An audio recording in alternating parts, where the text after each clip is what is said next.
Mesdames et messieurs, le premier ministre israélien vient de capituler face à l'Iran. Oh oui, la décision vient de tomber. L'annonce vient de nous parvenir ces dernières heures. Monsieur Benjamin Netanyahu vient de plier après la sortie du guide suprême, le nouveau guide suprême, Mojtaba Khamenei, après la sortie de la Russie, après les multiples menaces de l'Iran, d'introduire l'Iran dans ces négociations.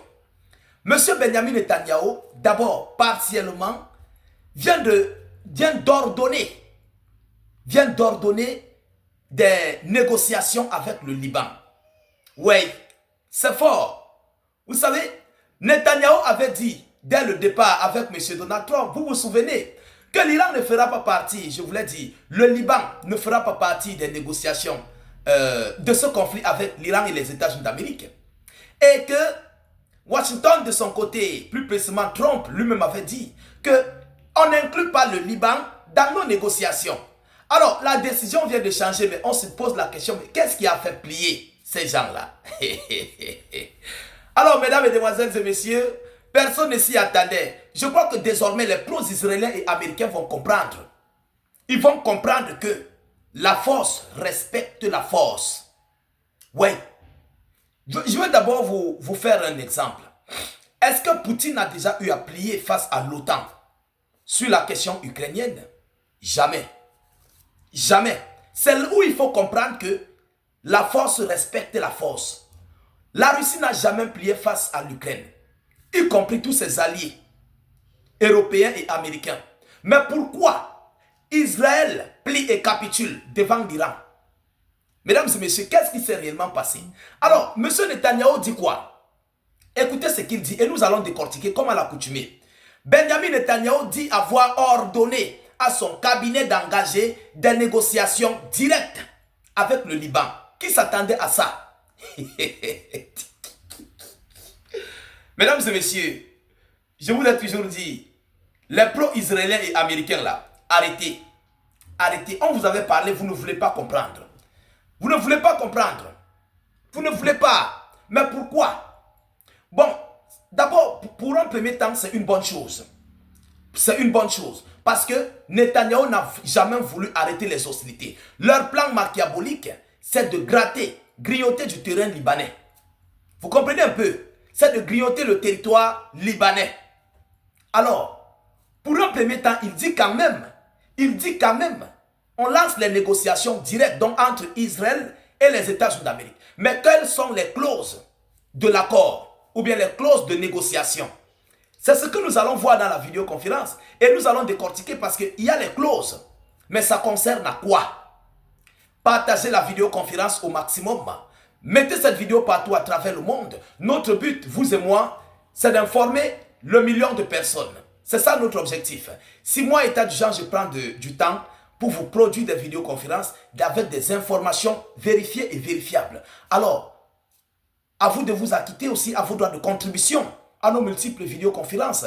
Et surtout, les nouveaux qui arrivent là, abonnez-vous pour ne plus perdre la page et ne plus rater nos multiples vidéos d'actualité. Donc, abonnez-vous massivement à nos plateformes YouTube, Facebook, État d'urgence. Si vous n'êtes pas sur État d'urgence, c'est que vous nous suivez au mauvais endroit. Alors, on nous dit quoi? Selon l'annonce officielle relayée par notre site de vérification, M. Benjamin Netanyahu a informé avoir donné à son cabinet d'État d'engager des négociations directes avec l'État libanais, avec le Liban. Pas le Hezbollah, mais avec le Liban.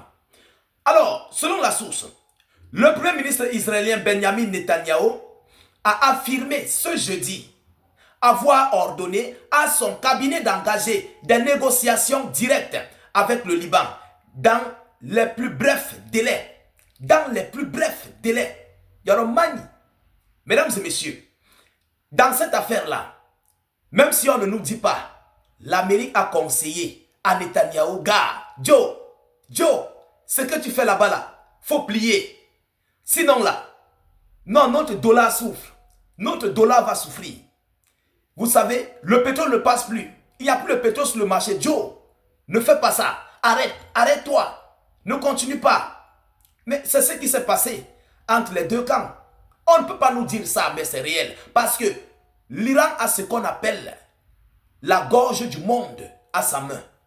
L'Iran est en train de, c'est-à-dire, l'Iran est en train de fondre l'économie mondiale. L'économie mondiale est en train d'être totalement affaiblie. Grâce à qui? À l'Iran. Ils n'ont même pas besoin d'utiliser une arme nucléaire. Ne serait-ce qu'avec le détroit d'Ormuz, l'Iran tient la gorge du monde économique.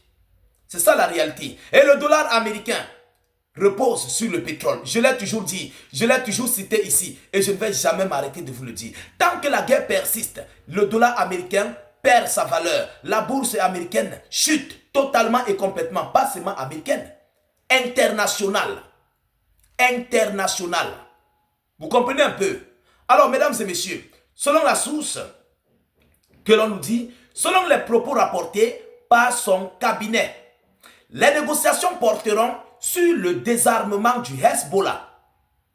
Ils disent que les négociations porteront sur le désarmement du Hezbollah libanais.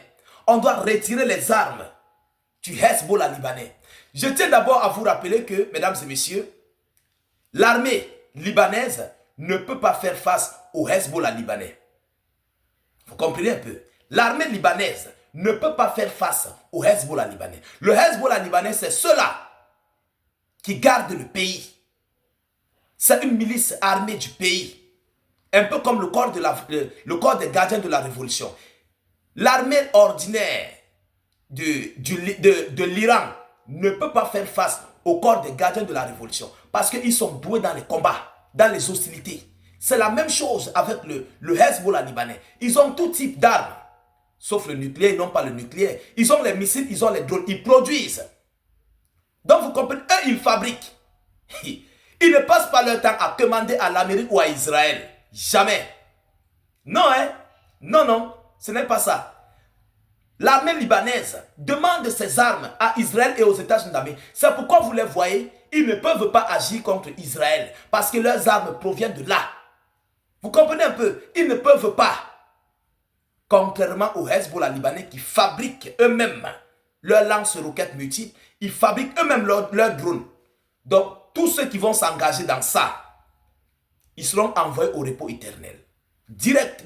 C'est-à-dire, ce n'est même pas à réfléchir.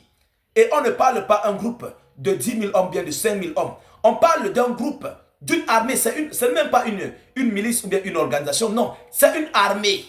Déjà qu'elle a plus de 150 000 à 200 000, voire 250 000 soldats.